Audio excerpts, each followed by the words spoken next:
oftentimes what happens when we feel alone yet surrounded by people is we get lost in our head.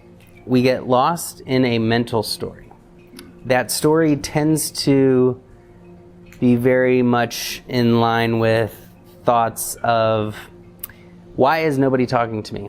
Or why are people not connecting? Why is everybody on their phone? Or, is there something wrong with me? Or just any kind of thoughts of insecurity, doubt, and really fear, because loneliness and fear are essentially the same feeling, because we can be alone and not lonely.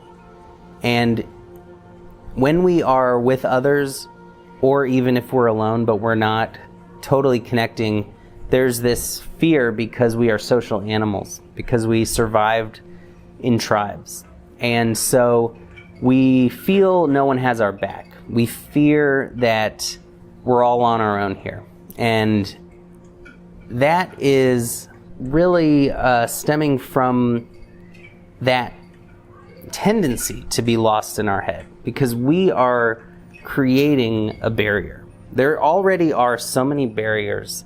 There's phones in everyone's pockets. There's everyone else in their head and with their own ego and their stream of thought going at all time.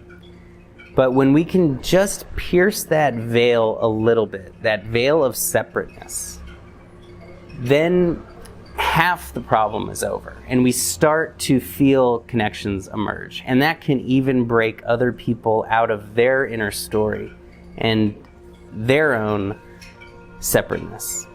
And so the more we can be present, get out of our heads, and stop paying so much attention to that mental story, we can start to feel that interconnected oneness that is there, and that relationship that is really even more important than me or the other person. It's that non-material, non-physical relationship, which is everything, because how we relate to everything around us determines our experience. It's not us or them, it's that invisible connection. And a knife is just a piece of metal. If we relate to it with wisdom, it is a tool for chopping and preparing food. If we are in a not healthy relationship with it, it can be used to do tremendous harm. So becoming more aware of those relationships, which are always there, will make us feel less alone.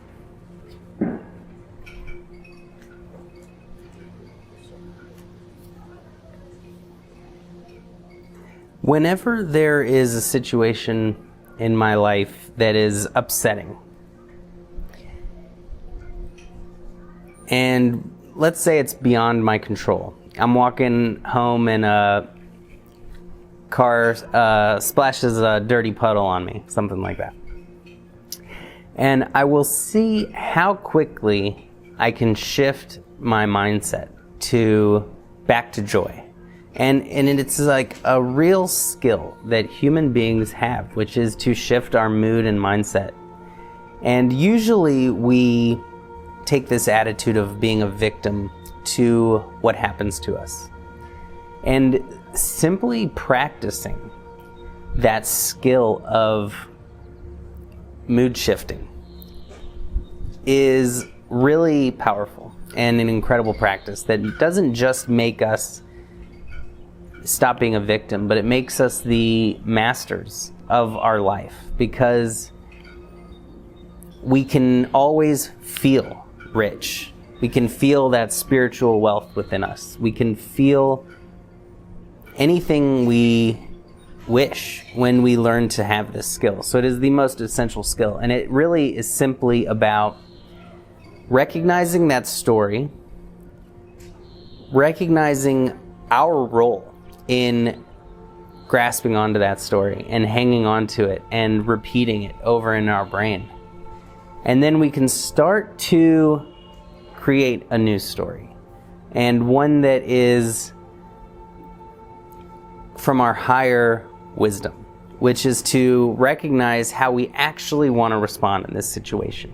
And usually we find we don't want to be in a raging fury and raising our stress levels. Usually we'll recognize we want to laugh about it. The sooner we can laugh about something, the better. The sooner we can make jokes, how smelly and dirty we are now from this mud puddle, the sooner all of that stress, negativity, and anger disappears.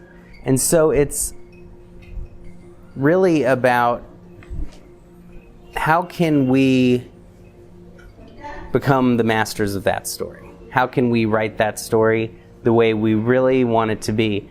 Sometimes we're writing it, and sometimes other people splash water on us. And now we have to write that into the story. How do we want to incorporate that?